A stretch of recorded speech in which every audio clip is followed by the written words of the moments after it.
аяқтарыңыз сауаптан болсын дейтін салауатты жиын деп ойлаймын. Өйткені ананы ардақтау, ананы құрметтеу кеше ғана сияқты еді, міне бүгін 40 күн деп жатамыз, негізі 40. Сол 40-ына жиналып отқан садақасына. Ағайын, аман болайық, бар болайық. Алтағаң жиылып, әкенің орнын толтырмас. 7 жеңгең жиылып, шешенің орнын толтырмас. Барша ағайын жиылып, бауырдың орнын толтырмас дейді. Әрине, оның орнын толтыратын жалғыз дүние артындағы садақа, дұға, Құран, тілек, ықылас. Сондықтан да сол ниетпен ымыраласып жиналып отырмыз. Ендеше шаңырағың аталы болсын, дастарханың баталы болсын дейді, қуанышта да, қайғыда да. Мына дастарханды батамен бастап, Құранмен қоштап жалғастырғанымыз дұрыс деп отырмыз. Осында еліміздің аты аңызға айналған, қазір ақсақалына болып отырған Мұрат Құсайынов ағамнан илай әмин деп бата сұрайық деп отырмыз. Дастарханның батасы. Әмин. Әмин. Дастархан берекелі болсын. Өмірден өткен кеткендеріміз ұмытылмасын. Ішіп жегеніміз, айтқан сөздеріміз сол кісілердің аруағына бағыштала берсін. Жатқан жер жайлы, топырақ торқа болсын. Әмин. Әмин. Мына қаламыздың бас имамы Төле би келіп отыр. Құран бағыштайық, Құранға ұйық, сауаптан болсын, тие берсін.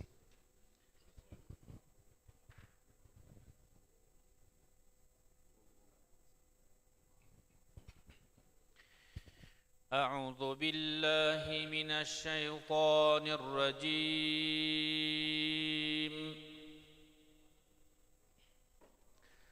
بسم الله الرحمن الرحيم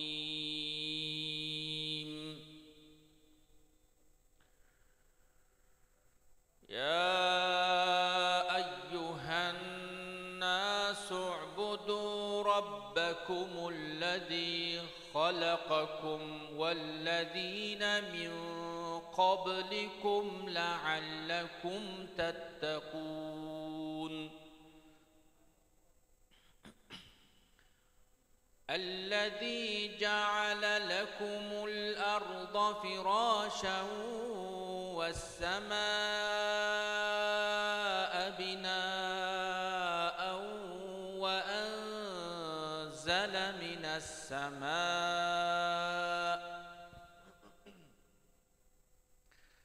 وأنزل من السماء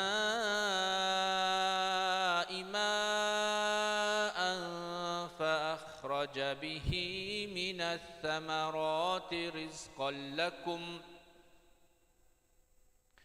فلا تجعلوا لله أندادا وأنتم تعلمون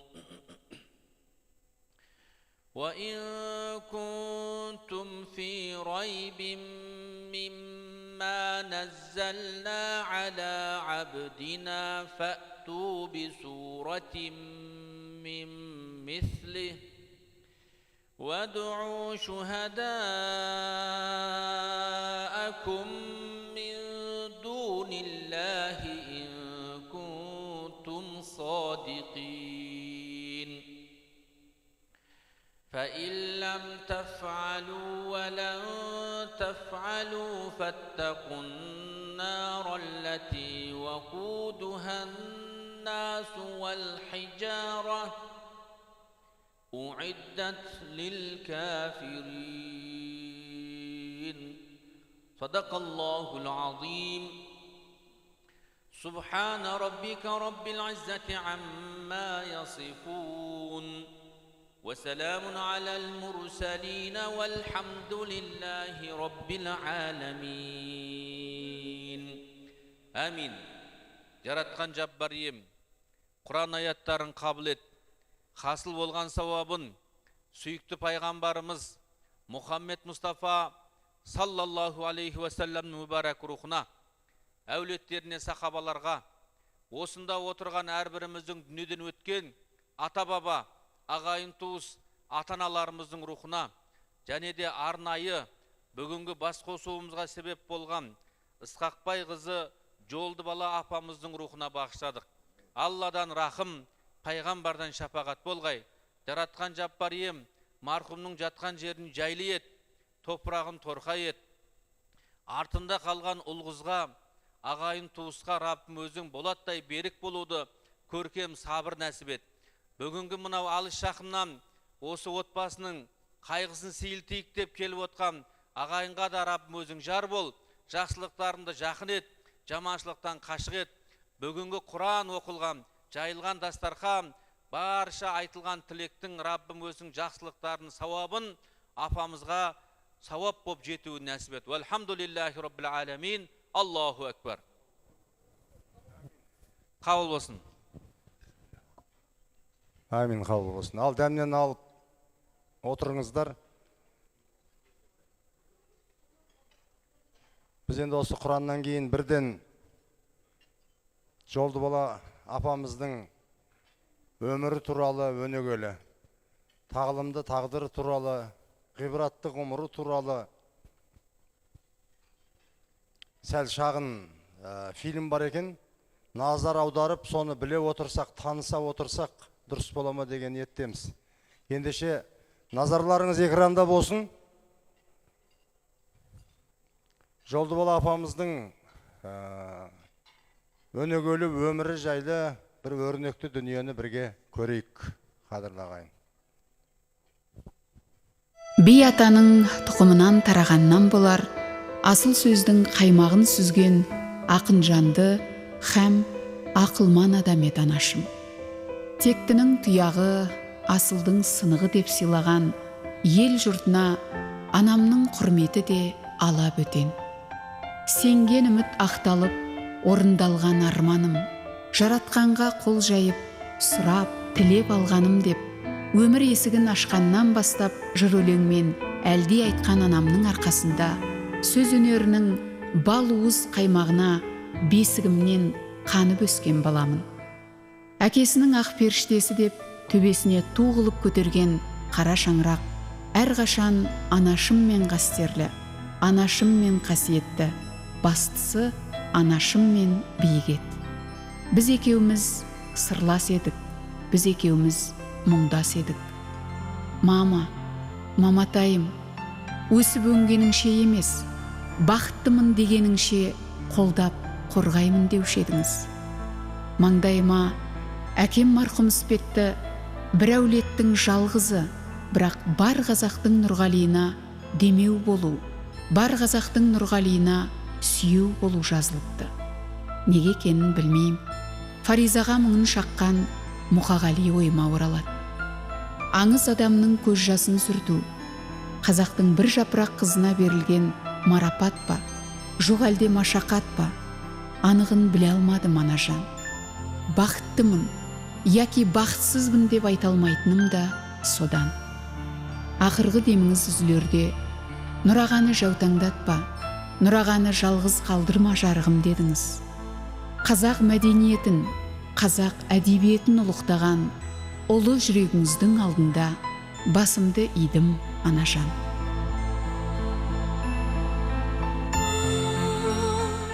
Жалған дүниеде жұмыр басты пенденің төрт қоласы түгелі жоғау сірі.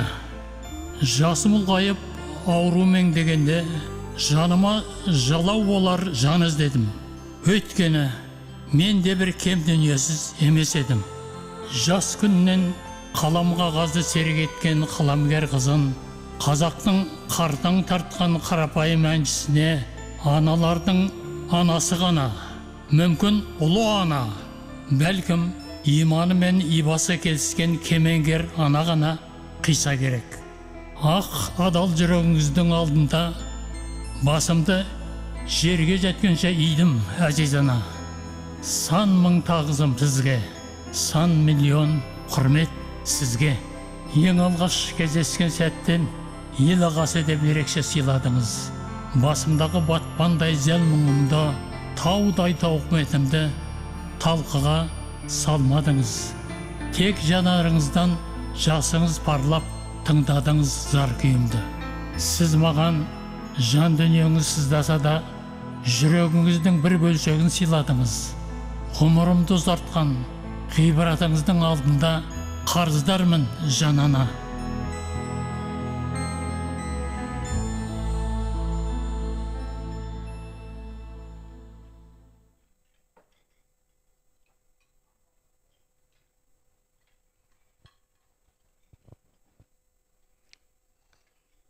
Міне Жадыра қарындасымыздың азғантай уақыттың ішіне бір ананың алтын ғұмырын, тағдырын, тауқыметін, тағылымын бәрін сыйғызып тастаған дүниесі осы, көрдіңіздер.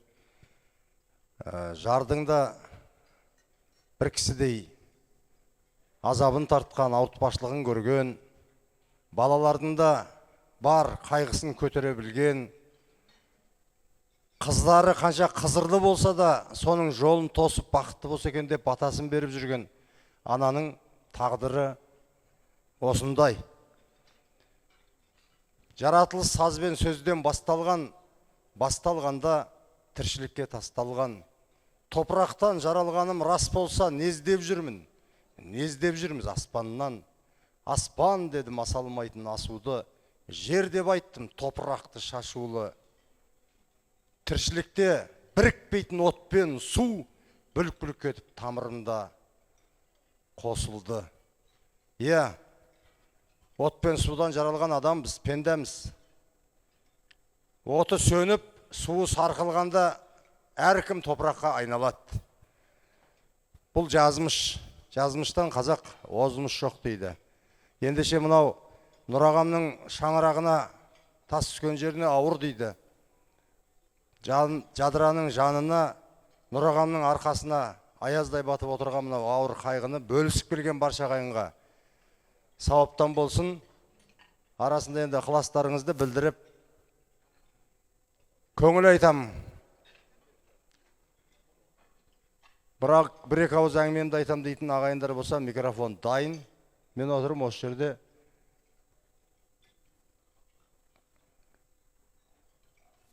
Төле би имам Құран бағыштағаннан кейін бірден сөзді генералдан бастағаным дұрыс па деп отырмын.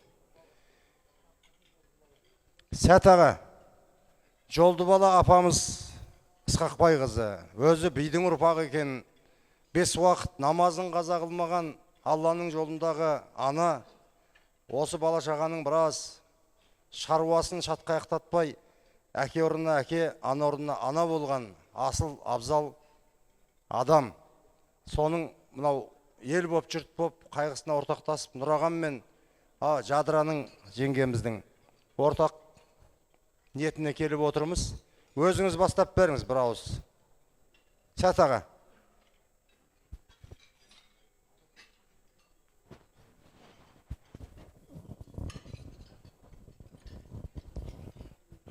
Ардақты ағайын, қадірменді қауым, бүгін бәріміздің басымызды қосып отырған Құдағайымыз Жолдыбаладан айырылып қалдық.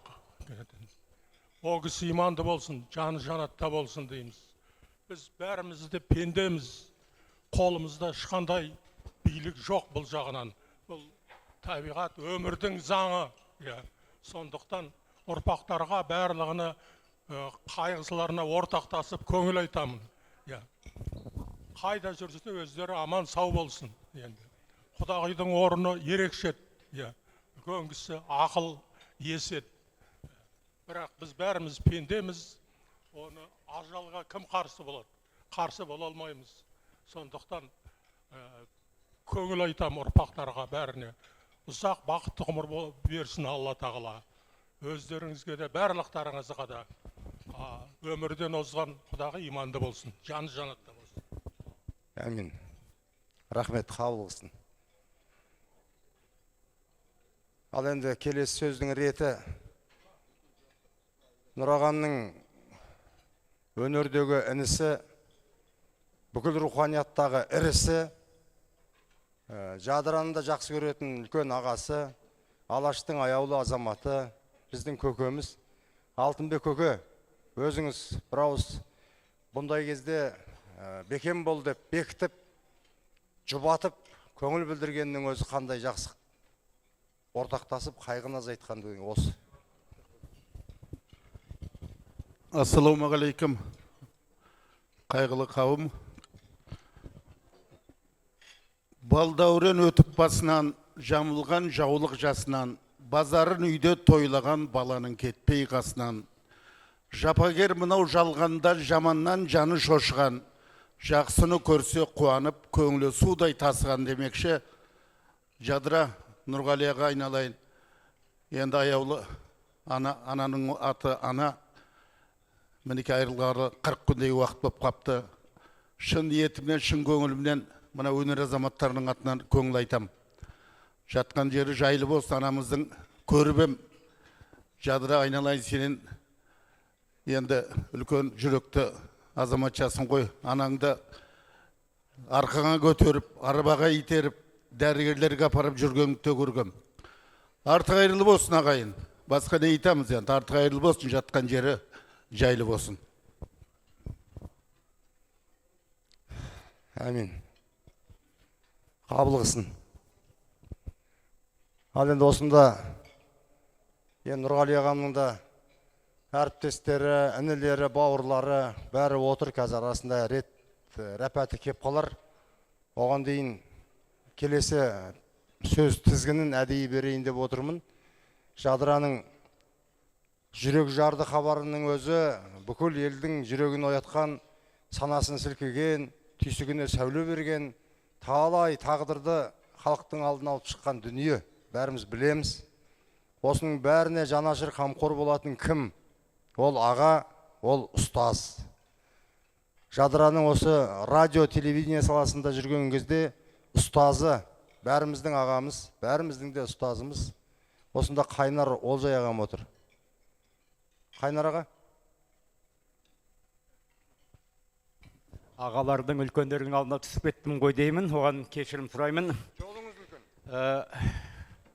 2000 жылдың ең басында Қазақстан телерадио корпорациясында жаңалықтар қызметінің директоры болып тұрған кезінде Евразия ұлттық университетінің журналистика факультетінде оқитын 3 студентті қызметке алып едім. Әлі студенттерге қарамай, студент екендеріне қарамай, біреу Бауыржан Шамшат деген белгілі журналист болды. Екіншісі Жан Ахмет Ағыбай деген үлкен телеарналарды басқарған, холдингті басқарған белгілі медиа менеджерге айналды. Үшіншісі сол кезде 17-18-дегі Жадыра еді. Өзі де оқуға ерте түскен екен. Сол жастығына қарамай корпорацияда тілші қызметін алып едім. Алғашқы сюжетінің өзі көз алдымда. Ұлы Отан соғысы басталған кезде фашистердің қоршауында қалып, амал жоқ қолға түскен Мұстафа Шоқайды көрген, сол үшін жалалы болған, Кеңес одағына қайтадан қайтып келгеннен кейін бәленбай жылға сотталған, сол себепті соғыс ардагері бола алмай қалған, ардагерлерге 9 мамырда көрсететін бүкіл құрметтің бәрінен тыс қалған, қан төкпесе де Найбиев деген ақсақалды үйіне бар, Жадыра керемет сюжет жасап еді.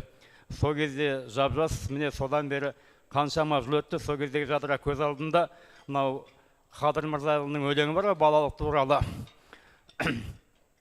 О балалық күндіз түгіл түні күн, қымбат елге қылығың мен құлығың, шайы жібек шілдердей селдірім, там түскен таңғы шықтай тұнығым деп. Жадыра сол кезде де, міне содан бері 25 жыл ширек ғасыр өтсе де, сол таңғы шықтай тұнық қалпында қалды, тұнық қалпында қоғамда ортамызда жүр. Жадыраның мына махаббаты ерекше, әкесіне деген баланың махаббатын мен Жадырадан көріп едім. Ол сол 25 жылдай бұрын әкесі қатты ауырып жатқанда 17-18 жастағы қыз баланың шырылдап қалай жүгіргені менің әлі күнде көз алдымда. Сол кезде баршамыздың қабырғамызды қайыстырған еді. Жадыраның мына үлкен махаббаты біздің мына Нұрғали ағамызға деген, қазақтың үлкен әншісіне деген махаббатта тағы байқалды. Ел жұрт қалай айтсын, солай айтсын, бірақ Шахановтың бағаласаң махаббатты бағала, бағаласаң махаббатты бағалай бек қайталаған сөзі рас. Біз оны бағалай білуіміз керек, біз оны құрметтей білуіміз керек, біз сол үшін де Жадыраны сыйлай білуіміз керек. Ал енді апайды мен көрдім, Жолдыбала апайды көріп едім, жаңа видеодағы да кадрде де жүрмін ғой, қасында Әбдірал ағам болған, топырағы торқа болсын, ол кісіде о дүниелік болып кетті. Ол Жадыра апамыз деген мына қазақ әйелі қандай болу керек дегендегі үлгі болатын, эталон болатын. тәрбие қандай, өз ар жағында тек дәулеттің қызы болған ол кісіде тәрбие қандай еді, сөз қандай еді. Мына өзі қазақтың сөз қонған бірнеше өңірі бар. Біреуі Абай Ақсуат өңірі болса, біреуі Маңғыстаудағы өңірі болса, Торғайдың өңірі сондай, сол кісі сондай тәрбиені көріп, кешегі сол Міржақып аталарының тәрбиесін естіп өскен еді. Ахмет Байтұрсынның өнегесін естіп өткен сондай үлкен ұрпақтан болатын. Сол кісіні сол кезде де біліп танып едік. Енді міне әрине жылдар өтеді, Жадыра есейді, бірақ жаны соғалып нәзік қалпында қалды. Әкесінен қалай шырылдап қалса, міне анасынан да айырылып отыр. Жадыраға берік бол дейміз. Мына үлкен ағаға, өнердегі ағаңа мәңгілік серік бол дейміз. Алла разы болсын. Рахмет аға, қабыл болсын. Ал енді мына жерде Нұрғали ағамның да осы өнердің айналасында жүріп, ән өнері ғана емес, Жадыра махаббатты бағала деген мәртебелі дүниенің ар жақ бер жақ өз алдына Жадыраға бәріміз риза болғанымыз махаббат қана емес, бұл бір дәуірді, бір тұтас кезеңді, тұтас халықтың әнін, халықтың өнерін сүю, өнерін құрметтеу. Бір дәуірдің. Сондықтан да осының бәрін аялап алақандап жүрген Жадыраға Құдай қуат берсін, сабыр берсін. Ал енді мына бір тізгін қазір өнердің ән өнері өз алдына жазушылар одағы жаңа апамызды айтып жатыр, өлең жазып, кез келген дүниені өлеңмен жазып отыратын еді деп. Қаншама дүниесі қалды артында өнегелі. Қазақстан жазушылар одағы да осы дүниеге жан ауырып, қайғырып, өздерінің дұға тілектерін тілеп отыр. Қазір сол жазушылар одағы атынан Қазақ әдебиетінің бас редакторы Бауыржан Жақып ағама микрофон бергім келеді. Қадірменді қауым, мынау бүгінгі шара өтіп жатқан мынау анаға тағзым етіп отырмыз баршамыз. Алыпты да ана әкелген дүниеге, ел басқарған президенттерді әкелген ана, батырды да, ақынды да, өнердің майталмандары, осында отырған әншілерімізді де дүниеге әкелген ана, ананың алдында барлығымыз бас иеміз. Міне бүгін сондай бір тағылымды ас беріліп жатыр. Жаңа менің алдымда сөйлеген ағаларым айтты, Жолдыбала Ысқақбайқызы сияқты дүниеге мынау Жадыра сияқты айналайын, біздің қарындасымыз бір жағы жеңгеміз жолы үлкен. Осы Жадыраның кешегі күні кеше эфирден өткен жүрек жарды хабары бүкіл көрермен қауымның есінде қалды деп ойлаймын. Өз бір сондай хабарлар болады. Көрерменнің жалпы қауымның, қазақтың есінен кетпейтін хабар. Қаншама руханияттың тарландарын сол жүрек жарды хабарында елге таныстырып, біз білмейтін беймәлім қырларын ашып, керемет хабарлар жасады. Қыз жібек фильмі туралы хабары қандай? Жадыра Сейдеш қарындасымыздың керемет осы біз білмейтін қаншама кейіпкерлерді алып келіп халықтың алдына көрсетті. Қалам ұстаған, өзі де жаңағы анасы өлең жазған екен, үлкен бидің тұқымы болған екен, кешегі ақаңдардың, жақаңдардың ұрпағы болған екен, сөз ұстаған, сөздің қадырын білген, сөз қадырын, өз қадырын деп білген ана екен. Біздің өлеңдерімізді оқитынын айтатын осы Жадыра қарындасым. Ал енді Жадыраның, мынау біздің Нұрағамның аялап отырғандығы, бұл Нұрағаң деген біздің бала кезімізден әні құлағымызда тербеліп тұрған, бүкіл қазақтың осы зиялы қауымын қазіргі тәрбиелеген, осы ұлттық нақышта ән айтып қазақ эстрадасының корифейі десек болады Нұрағамды. Нұрағамдай әншіні сирек, кешегі Ескендір Қасанғалиев дүниеден озып кеткен Ескендір ағамыз бен Нұрағамның шырқаған әндері эфирден қазірге шейін біздің қазақтың аспанында әуелеп тұр. Нұрағамның дауысы деген алтын дауыс қазақтың. Бұндай адамға серік болу, о кісінің отбасында о кісіге шай құйып беру, о кісінің сырын тыңдау, ол кез келген әйел адамның қолынан келмейді. Біздің жадырамыз міне осы Нұрағаңды халық алақанына салған, аялаған ұлы әншімізді аялап отырған үшін біз баршамыз алғыс айтуымыз керек. Жадыраға айналайын. Осы мына анамызға үлкен міне зиялы қауымды жиып ас беріп жатсыздар, ас қабыл болсын. Осы жерде Қазақстан Жазушылар Одағының қаншама мүшелері отыр, ақындар, жазушылар, анау Бейбіт Қойшыбаев ағамыз отыр, Бейсенбай Сүлейменов ағамыз отыр, Заманбек Әбдешев ағамыз отыр, Қазыхан Әше деген үлкен сатиригіміз отыр, Исахан Ақылбеков, Арман Сқабыл, Әділғазы Қайырбеков, Жаңыл Асылбекова, мына жақта Мағира Қожахметова, Мәруана Хамзақызы, Сәуле Досжан, қазақтың ғажайып жазушысы. Соншама мына қалам ұстаған қауымның біразы, мына тізгінді ұстап тұрған Бақыт бауырымнан бастап, Нұраға сіздердің мына отбасыларыңызға түскен қайғыны бөлісуге келді қалам ұстаған қауым. Біз енді не айтамыз?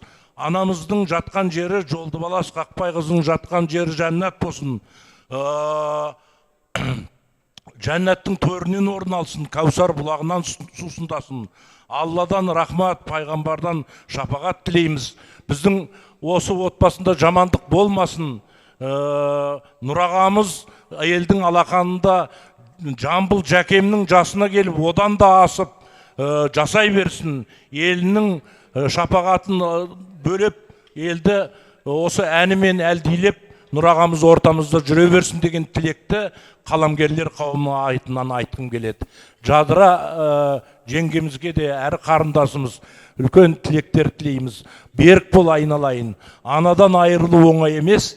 Сол анаңның көзіндей боп аман жүр айналайын. Анаңның айтқан өсиетін орындап, Нұрағамызды аялап, ортамызда осы үлгілі отбасы болып жүре беріңіздер. Амандық тілейміз. Рахмет, Баукен аға.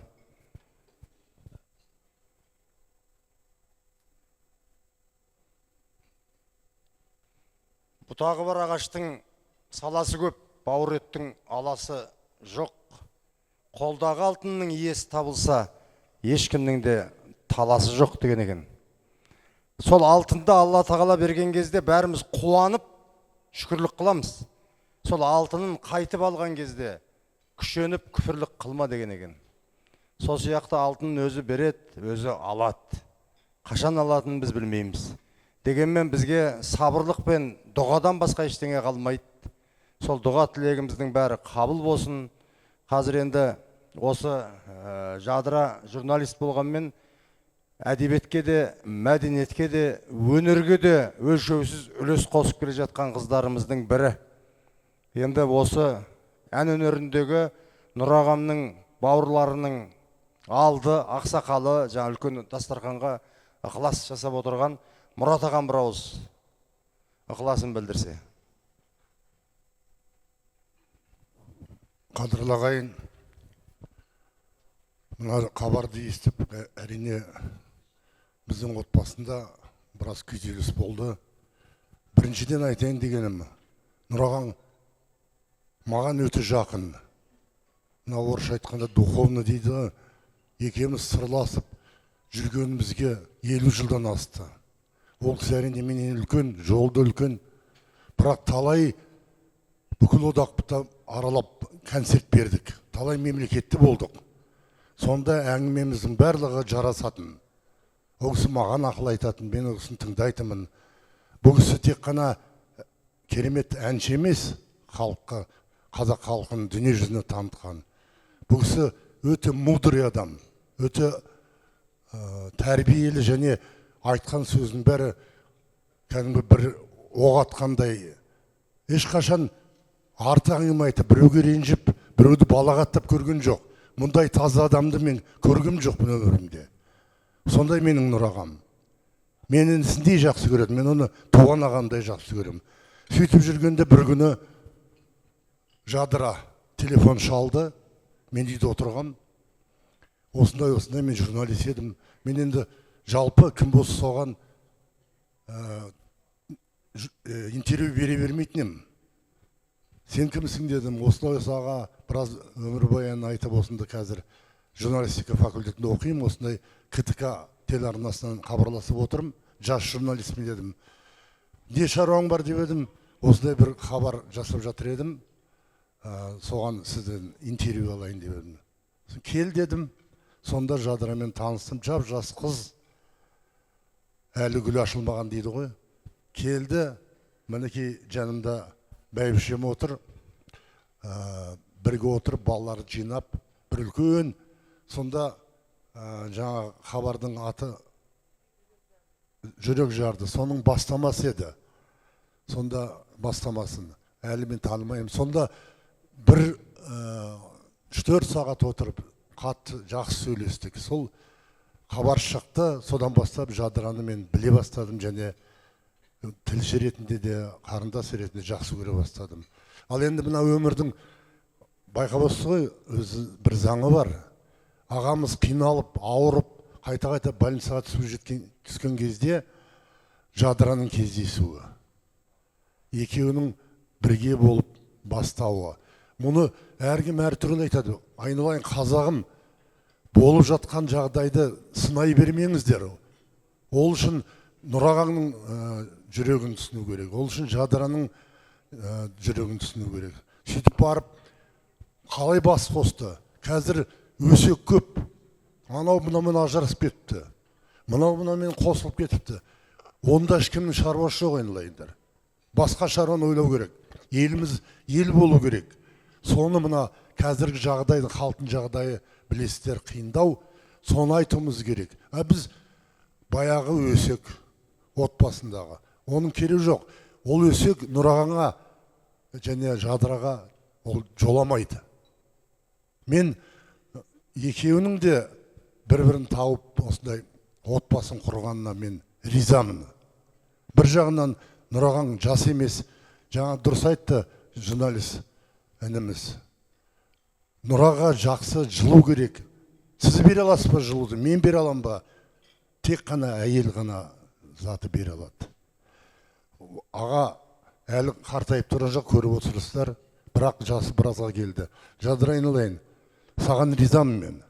Екеміз, Жадыр екеміз бұрын қарындас сияқты еді, кейін жеңге болды маған, сырласамыз кәдімгідей телефонмен, сағаттап. Мен бұл кісілердің өмірде болып атқан шындықтың, сырдың бәрін жақсы білемін. Сондықтан айналайын Жадыра, мамаң енді өмірден өтіп кетті. Уақыт келген шығар. Оны да мына жазған өлеңдеріңізді оқыдым, мына шақыруда.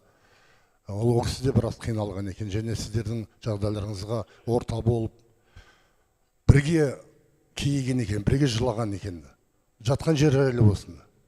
Ama жатқан жер жайлы болсын. Енді Алла тағала оған жақсы орын беріп, алдын ашып, жұмаққа жол берсін.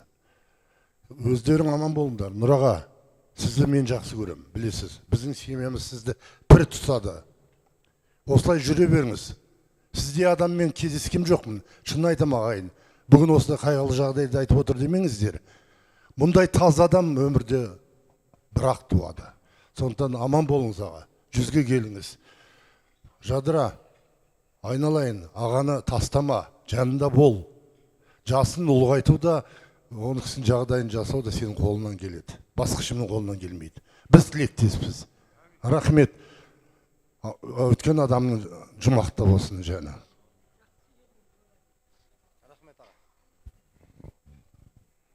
Әмин, рахмет. Ас келе жатыр екен, асты қабыл алайық. Апамызға тие берсін. Мына жерде мен енді жалпы дастарханда байқап отырмын. Астың батасында, бастың батасында беретін жолы да, жөні де бөлік, орны да ерек, сәт Тоқпақбаев ағам отыр. Осы кісінің жолау деп отырмын. Илай әмин. Басқа. Рахман-рахим. Алла тағала бақ берсін, дәулет берсін, абырой берсін, атақ берсін, ұрпақтарға ұзақ бақытты ғұмыр берсін. Тәңірден тілеген тілектердің бәрі қабыл болсын. Қайда жүрсеңіз де аман сау, бай қуатты болыңыздар. Алла. Әмин. Ал дәм алыңыздар, қадірлі ағайын.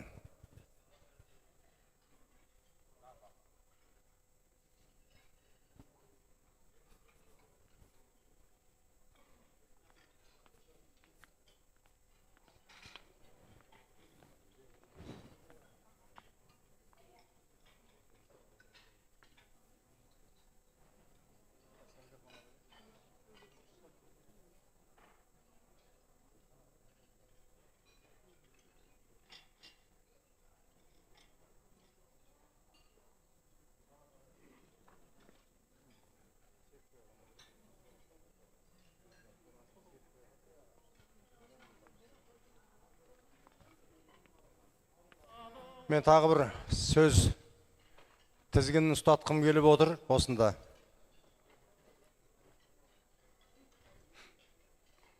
Нұрғали ағамыздың бауыры, елдің ағасы, мемлекет және қоғам қайраткері Серікбай Нұрғисаев ағам. Серікбай аға, өзіңізге бір ауыз, мына үлкен аста өзіңізде бір ауыз ықыласыңызды білдірсеңіз. Рахмет. Құрметті ағайын, Нұраға, Жадыра. Енді бәріміз келіп көңіл білдіріп атырмыз. Қандай тербенетіндер сөздер айтылып атыр. Өзіңде ана роликті жан дүниеңнен шыққан, жүрегіңнен шыққан, бүкіл сөзіңді, ойыңды, жан сезіміңіздің бәрін білдірген екесің. Бәрін түсіндік, қабыл алдық, жүрегімізге жеткіздің айналайын.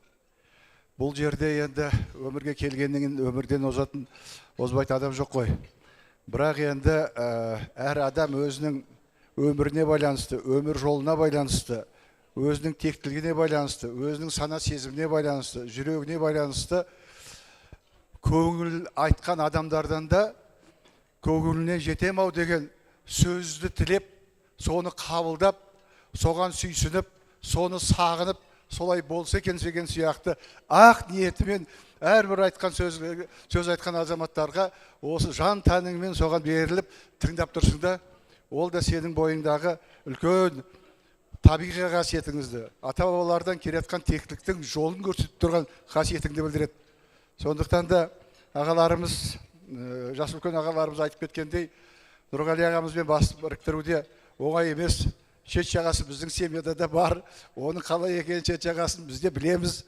Бірақ енді осыған төзіп, соған арнайы ойланып, толғанып, іс-шара жасамақ түгіл, әрбір сөзді ойланып, толғанып, ортаға салудың өзі ерлі-зайыптылардың арасындағы бір ерекше сезім, ерекше құбылыс, ерекше диалог болады.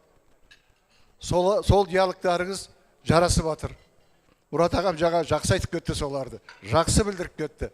Ол енді жұбататын адам, көңілін табатын адам Нұрғали ағаға тек қана сіз. Бірден бір ерекше. Қалғандарымыз келіп, сәлем беріп, 5 ауыз сөз айтқаннан кейін, ғана сосын кейін уже қу тірлік бар, семья бар, басқа бар, ақырда жүре береміз. Сондықтан да соның барлықтары мамаңнан, папаңнан, жеті ата тектіліктен келе жатқан бойыңдағы үлкен қасиет. Солардың барлықтары міне бүгін осы Алматыға жетіп, төрінде, осы дастарханда, Алматы, Астанада, барлық жерде бүгін қолынан ұстасып бірге жүргендеріңіз бүкіл қазақ, бүкіл әулет, бүкіл халық біледі. Өсіп жарасып жүре беріңіздер. Анамыздың жатқан жері жайлы өсі, жаны жәннатта болсын. Өмірлеріңіз сіздердің ұзақ болсын бірге. Рахмет аға, қабыл болсын.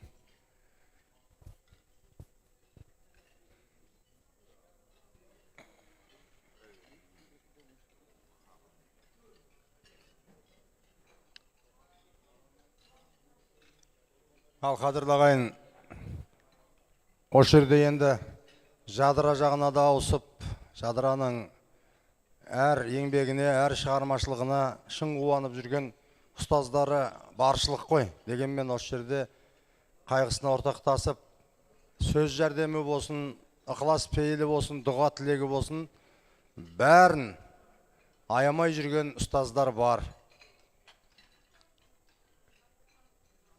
Біздің қазақтың қарымды дәл қазіргі қаламгері Сәуле Досжанова әпкем осында отыр. Жадыраның ұстазы, қамқоры, жанашыры бір жағы. Әпке қайда отырсыз? Қасыңызға барайын.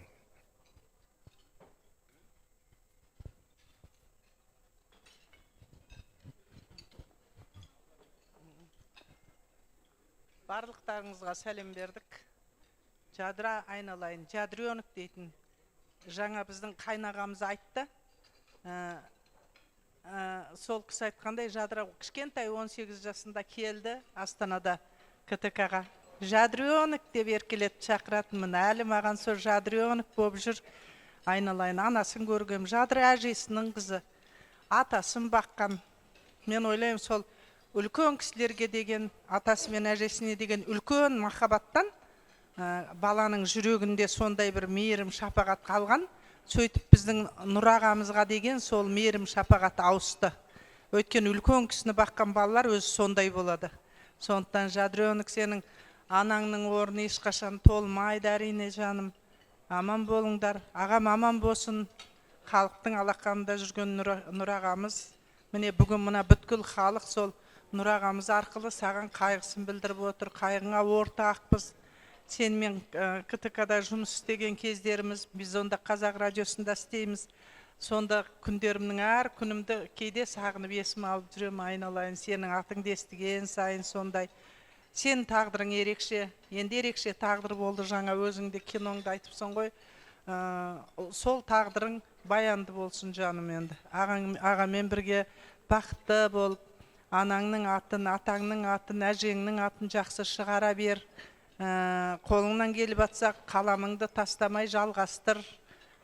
Сенің Сәуле апаңда зейнетке шыққаннан кейін барлық шығармаларын жазған. Сондай зейнетке шыққаннан кейін де өмір бар, жұмыс бар, қайта тіпті жақсы өмір болады, айналайын. Саған күш қуат тілеймін, ағам екеуің аман болыңдар. Жақсы әпке, рахмет.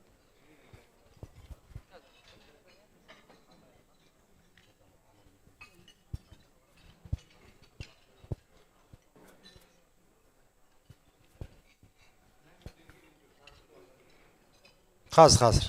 Бәріміз үлгіреміз. Асықпай тамақ алып, дәм алып отырыңыздар, ол үлкен сауап.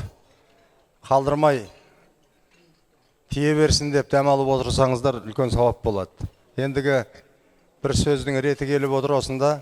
Жолы да, жасы да, орны да бөлек. Менің Нұр ағаммен де, жадырамен де қай жағынан болсын. Өнер қара шаңырағы Темірбек Жүргенов атындағы академияның ардақты ұстазы, бәріміздің ұстазымыз осында Аман ағам отыр. Аман Бекенұлы. Сізге бір ауыз. Қайырлы күн, құрметті бауырлар, қадірменді Нұр аға, Жадыра жеңге. Сіздердің шаңырақтарыңыздағы міне бүгінгі үлкен оқиғаның үлкен дастарханның басында отырмыз. Алла тағаланың сіздерге нұр жаусын, анамыздың жатқан жері жайыл, топырақ, торқа, иманы жолдас болсын. Алла тағаланың берері көп. Жадыра айналайын. Барлығымыздың да шешелеріміз, барлығы осы отырған тірі жанның барлығы, әрине ананың құрметі, ананың құрсағынан пайда болған бүткілі жаратылыстың барлығының өзінің Алла тағала бергені мол, берері де мол. Сіздердің шаңырақтарыңыз Алла тағала құт береке берсін, үлкен ғұмыр берсін, екі дүниенің жақсылығына жетуіне, анаңыздың үлкен жақсылығына жол берсін. Алла тағаланың өзінің құзырындағы жатқан жері жайыл, топырақ, торқа, иманы жолдас болсын. Қайғыларыңызға ортақпыз. Сіздерге денсаулық тілей отырып, Нұр ағамен екеуіңіздің шығармашылық еңбектеріңіздің әлі де жақсылығын, үлкен биіктігінің бәрін халқыңызға тарата беріңіздер. Сіздердің білгендеріңіздердің жазатындарыңыз өте мол, өмірден түйгендеріңіз және де мол. Соның барлығы халықтың руханияты, халықтың мәдениетімен үлкен жолға, үлкен даңғыл жолға айналуына біз тілектеспіз. қайғыларыңыз ортақпыз. Енді тек қана тойда жолығайық. Алла тағала соған жазсын. Әмин. Артына майын шашсын, алды пейіш, арты кеніш болсын апамыздың. Енді мен мына Сәт ағамның қасында, генералдың қасында генерал ғана отыра алады ғой негізі.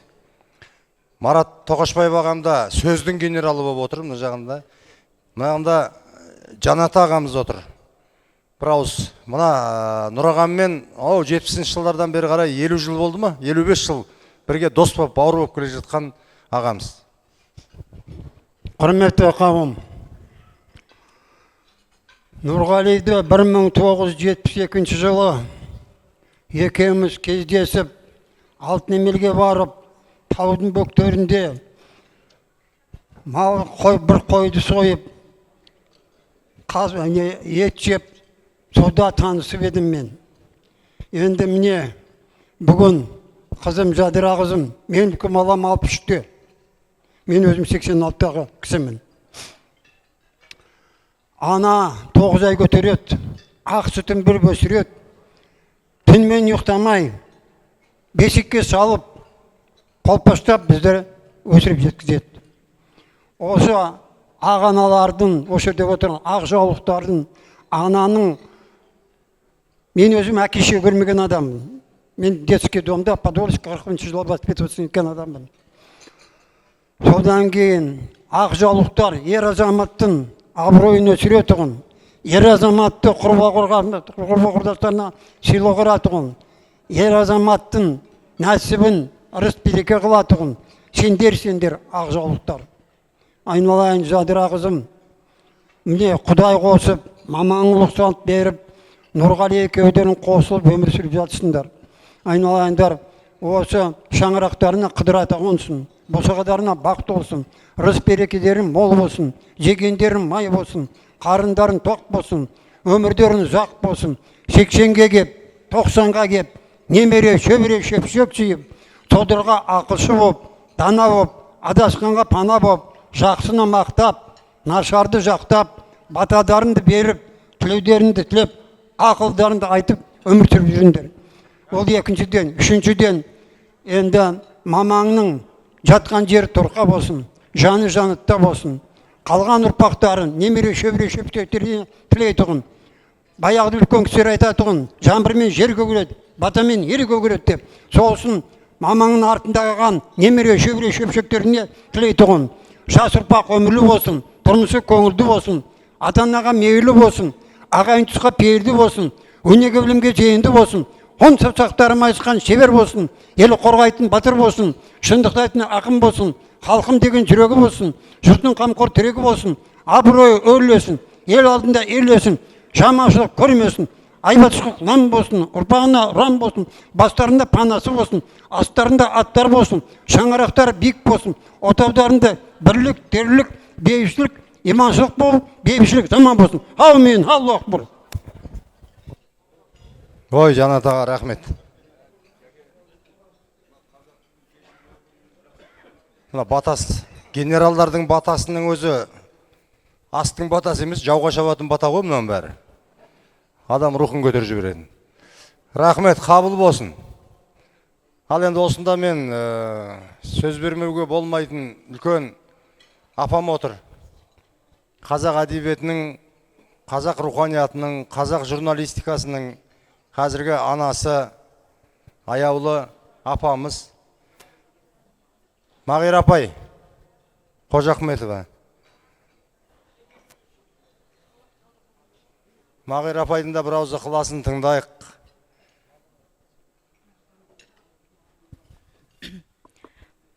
Құрметті қауым, ас қабыл болсын. Жадыра, көңіл айтам саған. Мен Нұр ағаң туралы кезінде портретін жазғам. Сол кітабымды бір берем деп ылғи ойлап қоям. Сол портреттер жазған, соны жазғаным бұл кісіні жастайынан бір ән тыңдап өстік, сенің хабарыңды тыңдадық. Өте бір қазақтың сүйкімді қызысың. Бүгін осы бүкіл зиялы қауым жиналып отыр. Солардың сіздерге деген ілтипаты бізді қуанышқа бөлейді. Біз тілектес, біз мынау ас қабыл болсын. осында қазақтың бүкіл зиялы қауымы осы кісілердің барлық жақсылығы, ниеттері сондай іске асып, сіздер жақсы өмір сүріңіздер, үйлеріңізде тек қана қуаныш болсын. Анаңыздың жаңа түрін көріп, сондай түрінде бір керемет сұлулық бар екенін көрдік, түрінде бір керемет ішкі байлық бар екенін көрдік. Сол анаңыздың бүкіл жақсы қасиеті осында отырған барлық азаматтардың ұрпағына, өздеріңіздің жақындарыңызға жұғысты болсын, ас қабыл болсын. Рахмет. Сіздің құшақтап қояйын.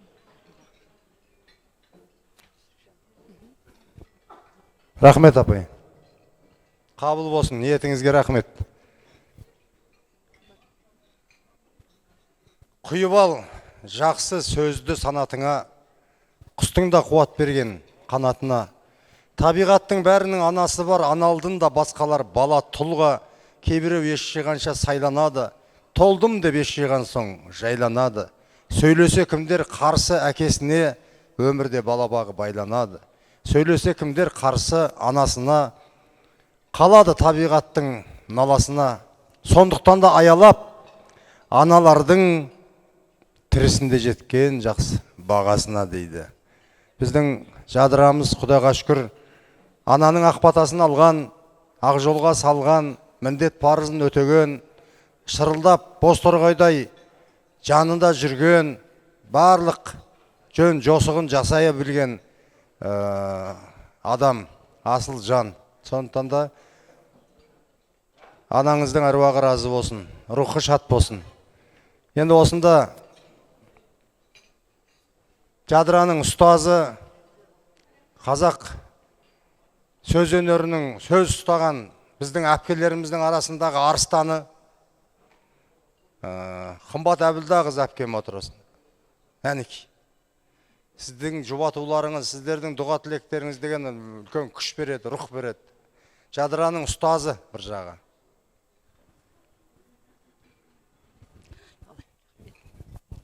Бисмиллахиррахманиррахим. Аса қадірлі жамағат, жыл соңындағы бір демалыстарыңыз әр қайсыңызға қымбат екенін білеміз. Содан Қазаның жолын, Құранның жолын, мұсылмандықтың парызын бірінші қойып, осы дастарханға Алладан рахмет, пайғамбардан шапағат айтысуға жиналғандарыңызға шын жүректен алғыс айтамын. Алла разы болсын. Мынау жадыра туралы жақсы айтып жатсыздар. Қайтқан жолды бала анамыз жадыраның анасы ғой. Жадырадай ару қызды, сүйегі ару қызды, жаны ару қызды дүниеге әкеліп қана қоймай, тәрбиелеген, жадыраның таңдауына, талғамына, тағдырына тәубе қылған, батасын берген, бірге көтерісіп, нұрағаңдай қазақтың, мынау біздің сұлу көкшедегі ақ қайыңдарды көргендеріңіз бар ғой, теп-тік боп, әппақ боп, бір шаң қонбай өседі ғой. Біздің нұрағаң сондай жігіттің гүлі, ол кісі жасына қарамай жігіттің гүлі нұрағам.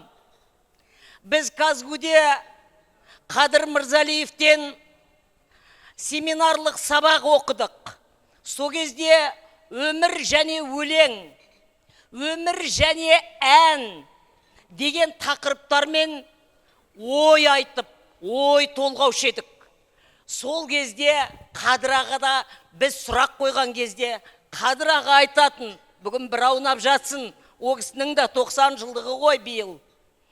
Қадыр аға айтатын, мен өлең жазарда көз алдыма халықтан бұрын Нұрғали келеді дейтін. Қандай баға, Қадыр аға артық баға беретін адам ба мысал үшін? Менің бұл жазып отқан өлеңім ән болады деп тұрып кететінмін дейді. Содан кейін бұл әнді Нұрғали айтады дейтінмін дейді. Әлі тумаған әнге анау туындыгердің көріпкел ақын ғой біздің Қадыр аға. Біз Нұрғали ағаның жаңа өте жақсы айтып жатыр ғой, осында кілең шын мәнінде өнердің қаймақтары келіп отыр ғой әр саладағы. Нұрғали аға әппақ, тап-таза, түп-түзу адам ғой. Әйтпесе басқа адам болатын болса, ең бірінші шенеуніктер, біз бейшараға ан жақтан орын тие ме, тимей ме, біреу бізді көре ме, көрмей ме, сондай хал кешетін едік. Нұраға, қара халқыңызды, бұқара халқыңызды өнер деп қана Алматыда жүрген, есеппен жұмысы жоқ халқыңызды ортақ анамыздан айырылып, артынан Құран оқытып жатырмыз деп өзіңіз хабарластыңыз аға. Бұл да сіздің ұлылығыңыз. Кісі болған адам кіші болады аға. Біз сізге Жадыра ғана сізді жақсы көрмейді, Жадыра сізді сүйеді. Ал бүкіл ел, бүкіл қазақ біз сізді жақсы көреміз. Біздің әкеміз, анамыз марқұмдар. Сіз ән айтқан кезде Сарыарқаның сарғымызын ұрттамай отырып тыңдайтын. Ешқандай шыбынның ызыңы білінбесін. Нұрғали айтып жатыр деп тұрып. Біз құдіретіңізді, ән құдіретін, дауыс құдіретін, адамның табиғатының осындай бөлек болатынын ерте бастан ұғындық, сіз ұғындырдыңыз аға. Ортақ анамыз деген сөзіңізге басымызды иеміз. Ақ Жадыра, Жадыраны мақтамаймын. Бізде қазақта мықты журналист қыздар көп қой. Соның ішіндегі мен демейтін, атақ іздемейтін, пайдасы бар жерлерден түрлі жол іздеп, саңылау іздемейтін, санасы бар мен, ары бар мен, баталы жермен, әруақты жермен, кейінгісін ойлап тұрып, ізгіліктің ізін қалдыруға жаз ғұмырын арнаған ары сұлуым, жаны сұлуым Жадыра, менің сізге ұқсап өскем, анам қымбаттай журналист болмасаң журналистикаға барма деп айтқан деп, жаным сол, ақыл жастан, сендер бізден озған шәкіртсіңдер. Біз сендермен мақтанамыз жаным. Сен тек қана мамандықта емес, адамдықта да алда келе жатсың жаным. Нұрағамның осындай әппақ болып, Нұрағамның осынша сүйкімді, осынша қадірлі, осынша кербез, осынша көркем болып жүруі. Бірінші Құдай, екінші сенің арқаң. Жұптарыңыз жазылмасын. Біз сіздердің көшелеріңіздегі, сіздердің аттарыңыздағы тек жақсылыққа куә боп, тек жақсылықта бас қосуды Алладан тіледік. Жолды бала анамыздың жатқан жері жайлы болсын. Рахымы шексіз Раббым, пәни дүниеде біліп білмей істеген күнәсі орындай алмаған мұсылмандық парыздары болса кешірсін. Алла артын қайырлы етсін жаным. Жадыра, осынша елдің батасымен, тілегімен, ырзалығымен жаным. Жүрегің тыныш, өмірің Нұрағамдай жүзің елге жарық болып, өмірің жалғаса берсін жаным. Арты қайырлы болсын, Құран қабыл болсын. Алла анамыздың жанын жәннатта, тәнін рахатта етсін. Мынау батам жаным.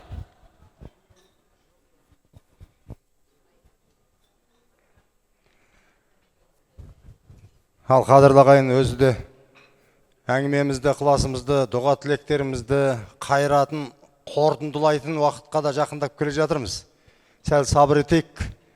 Енді осы жерде қаламгер, қоғам қайраткері, ел ағасы Марат ағам отыр. Марат ағау, бір ауыз айтасыз ба?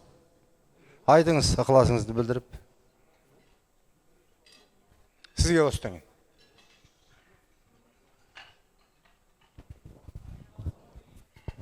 Қадірменді, құрметті көпшілік, бүгін мінекей жолды бала апамыздың 40 күндік кәдесі деп басып келген қадамдарыңызды Алла тағала сауаптан жазсын.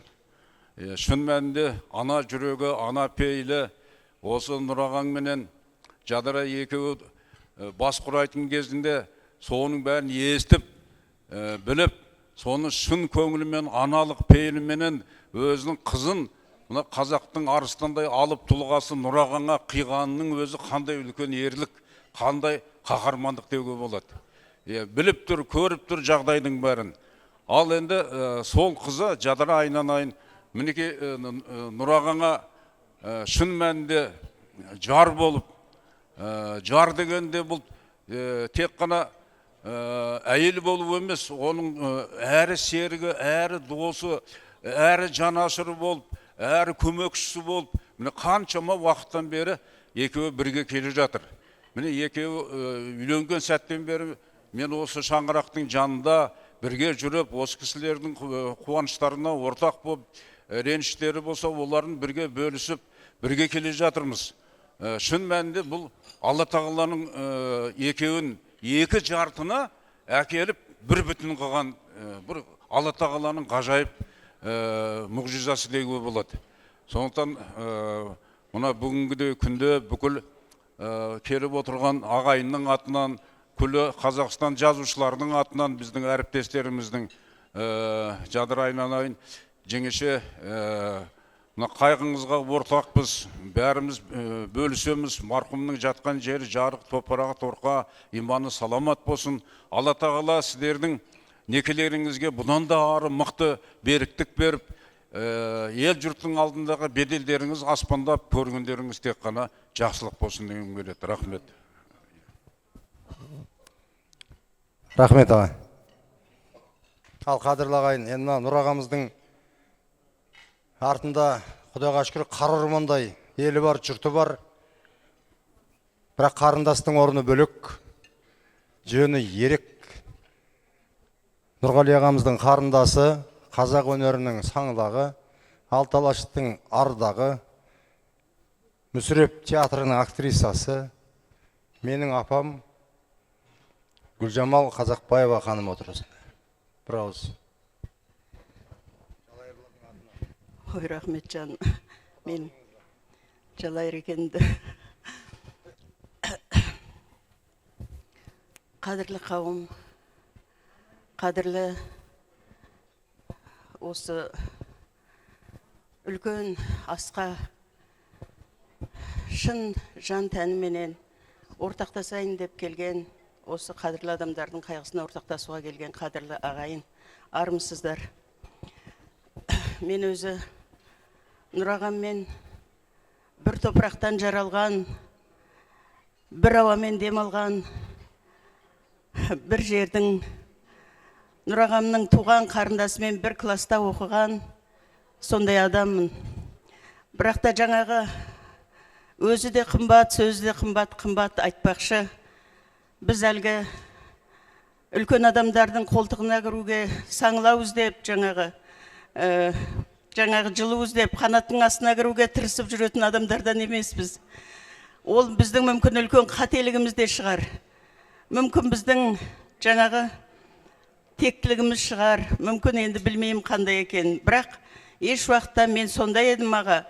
Аға, сіздің осындай бір жәрдеміңіз керек. Еле болмаса аға, мен осындай едім деп бір алдыңызға келмеппін. Соның менің өкінішім де шығар мүмкін өмірімдегі.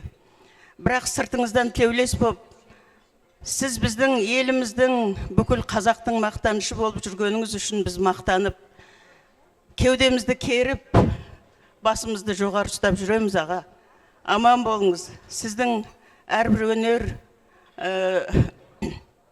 өмір жолыңыздағы әрбір баспалдағыңызға өзіміз сырттай куә болып жүретінбіз, сырттай біліп жүретінбіз. Кейде әртүрлі енді, әртүрлі жағдай ғой. Соның бәрін біліп жүріп, кейде жанымыз ауыратын. Енді мінекей Алла осы қасыңызға осындай, міне қазіргі заманның қыз жібегі деп айтса болады, Жадыраны әкеп Алла өзі қосқаны, бұл Алланың құдіреті. Жаңа Мәкең айтты ғой. Осы үшін шын жүректен қуанамыз. Осылай екеуіңіз сіздің бүткіл жан дүниеңіз, бүткіл сіздің бұрын ашылмай жүрген керемет бір ой өрісіңіздің барлығы осы жадыраның қасында жүргеннен ашылды деп ойлаймын мен. Сіздің соңғы жасалған телевидениедан болған хабарыңыз енді керемет бір дәуірдің тарихы болып шықты. Сол үшін шын мәнде қуанам аға. Сіздің артыңыздағылар керемет мұраңыз, мына еліңізге жасаған мұраңыз. Бұл өмір бақи қазақ барда өлмейтін, қазақ барда өшпейтін мұра. Сондықтан соның бәріне осы сүйеу болып жүрген айналайын жадыраға шын көңілімнен ризамын.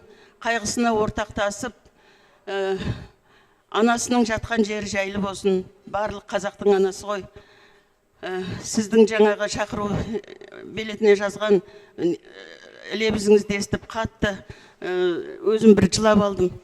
Сондай үлкен ана өмірден озған екен. Алдынан жарылқасын анамыздың. Жатқан жер жайлы Фердаус жанатында рухы шалқысын деп тілеймін. Аман болыңыздар айналайын. Жадыра, қайғыңа ортақпын, аға қайғыларыңызға ортақпын. Сіздерді шын мәнінде жан жүрегіммен сыйлап, жан жүрегіммен жақсы көрем.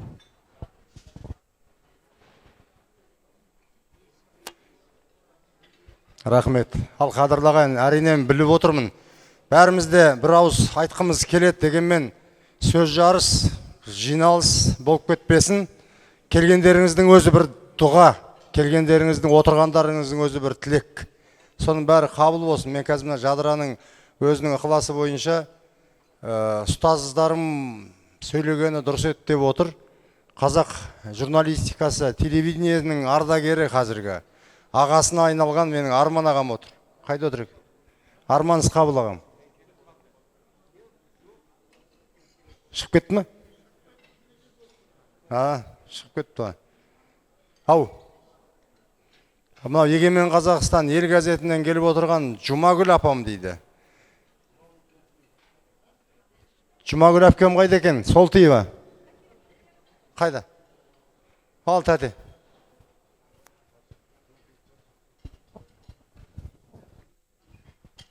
Қалқам, сенің анаңды жақсы танушы едім.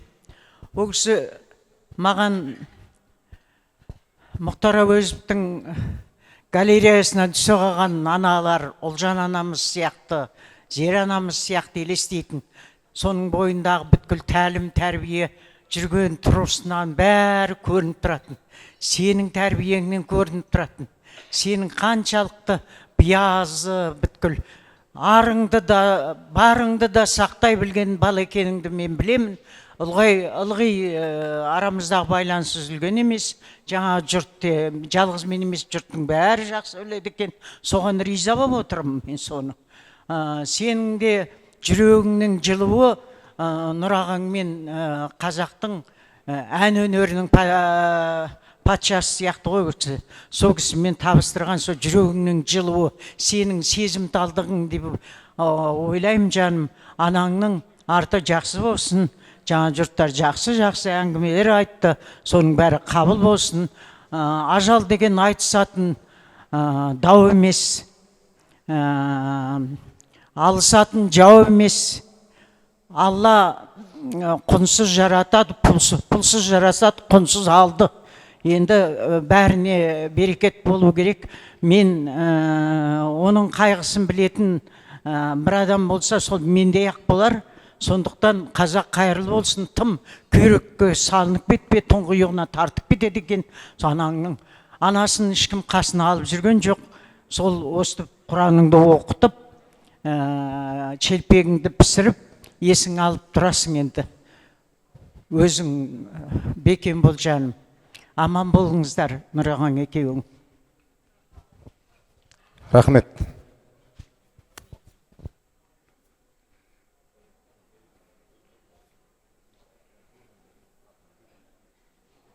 Ал енді мынау әңгімеміздің аяғын ақ тілек, дұға, Құранмен байлайтын жерге кеп қалдық. Қазір мынау үлкен бір тілектің тізгінін және батасын бірге беретін қоғам қайраткері ортамызда Амантай Қажы ағам отыр.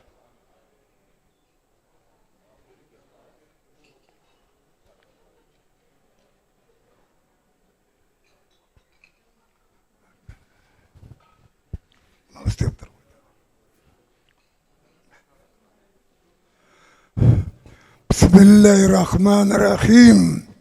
Velhamdülillahi Rabbil alemin. Ve salatu ve selam Resulina Muhammedin el ashabin ajmain. Sadakallahu azim. Subhanallah. Velhamdülillah. La ilahe illallah ve Allahu ekber. Allah berin oluk. Allahu ekber. Rabbena ve atina fid dunya ve qina azaban nar. Subhana zati yama yasifun. Ve selamun alel mursalin.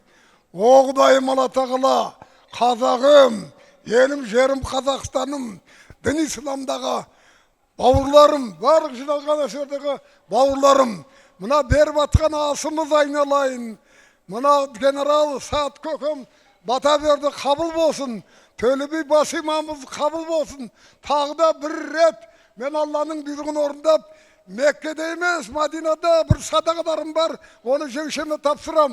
Nurgali ağamız benden 63 yıl benim şangrağım. Dost bop, kökem bolup, talay batasın bergen. Tüh, ne jengşem aynalayın, imandı bolsun anamız, toprağı torka bolsun. Öserdeki bär Kazak halkının azamatları, kanday aytты, kabul bolsun. Bizim armanımız, Nurgali kökemizin armanı, apamızın armanı aynalayın. Kazaki, dasturu damıgan, öte mıhtı, Kuatı kayratı zor, medeniyeti büyük, bir tutas memleket bolu. Sol için Alaşır'da küresken, biz sol için küresip atırmız. Barık şahsılık bozdu, yerimiz körköyedi. Nurgali ağamның batasымен men özü talay attanıp, Semey poligonga da angbilir köp doğru. Arbaqtардың basında mine. Kökemmen birge, Koran okup, kabul bolsun.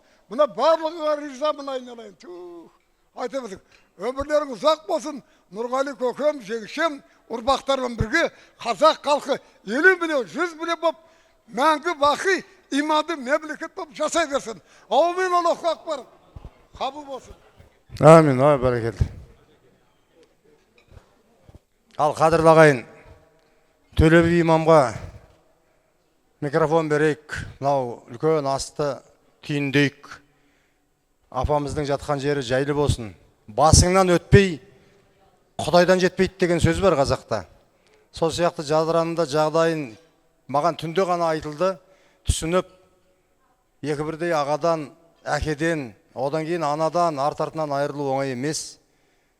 Мен де 2 жылда 5 бауырдан айырылған адаммын. Оның бәрін түсінеміз. Ең бастысы Құдай сабырлық берсін, күш қуат берсін өзіңе. Нұрағам үлкен асқар тау болып тұрған кезде соның құрағы сияқты жайқалып, бұлағы сияқты жарқырап, аман есен жүре бер. Ал енді Төле би имамға микрофон берейік. Келген қадамдарыңыз сауаптан болсын. أعوذ بالله من الشيطان الرجيم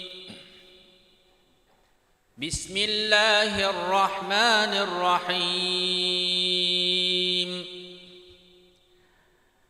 الله لا إله إلا هو الحي القيوم لا تأخذه سنة ولا نوم له ما في السماوات وما في الأرض من ذا الذي يشفع عنده إلا بإذنه يعلم ما بين أيديهم وما خلفهم ولا يحيطون بشيء من علمه إلا بما شاء وسع كرسيه السماوات والأرض ولا يؤوده حفظهما وهو العلي العظيم صدق الله العظيم سبحان ربك رب العزة عما يصفون وسلام على المرسلين والحمد لله رب العالمين Амин. Жаратқан жаббар ием, Құран аяттарын біздерден қабыл ет. хасыл болған сауабын сүйікті пайғамбарымыздың мүбәрак рухына, әулеттерінен сахабаларға, осында отырған әрбіріміздің дүниеден өткен ата-баба, ағайын туыс ата-аналарымыздың рухына, және де арнайы бүгінгі бас қосуымызға себеп болған, марқұм болған Ысқақбай қызы Жолдыбала апамыздың рухына арнайы бағыштадық. Алладан рахым, пайғамбардан шапағат болғай. Осы Құранның нұрымен қабірін нұрландырып, шатымен шаттандыра көр. Жалғанда біліп білмей істеген қателік кемшіліктері болса, кешіріп кеңшілігін алғайсың.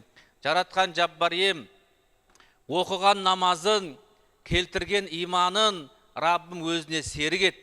Жаратушы Жаббар ем, артында қалған ұрпағына, ағайын туысына болаттай берік болуды көркем сабыр нәсіп ет. Мынау бүгін алыс жақыннан осы отбасын жұбатайық деп, қайғысын бөлісейік деп келіп отқан ағайынға да Раббым өзің жар бола көр. Жақсылықтарында жақын ет, жаманшылықтан қашық ет. Бұдан былай бұл шаңыраққа, ағайынның туыстың жақсылыққа жайылған дастарханда бас қосуын нәсіп ет. Аллаху әкбар. Қабыл болсын. Қадірлі ағайын, сәл, бір минут қана. Табанымызда жер сілкінбесін, заманымызда ел сілкінбесін. Жерден көтерілген су сілкінбесін, елден көтерілген сөз сілкінбесін. Сол сілкіністердің бәрін ұстап тұратын алтын қалып сабыр. Қазаққа Құдай сабыр берсін. Жерге төзім берсін.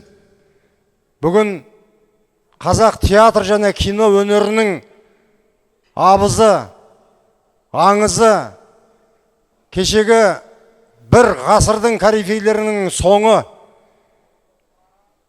алып бәйтерегіміз құлап, аспан тауымыз жылап тұр.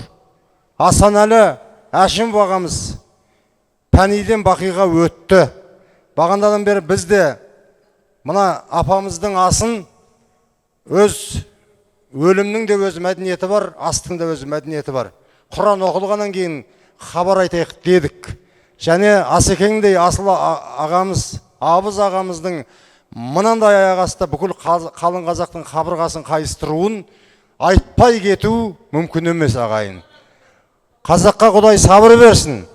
Қазақтың өнері, қазақтың руханияты қазір қабырғасынан жел соққандай болып тұр. Қаралы туы көтеріліп, қара қабырғасы сөгіліп, көз жасы төгіліп тұр ағайын. Құдай сабыр берсін.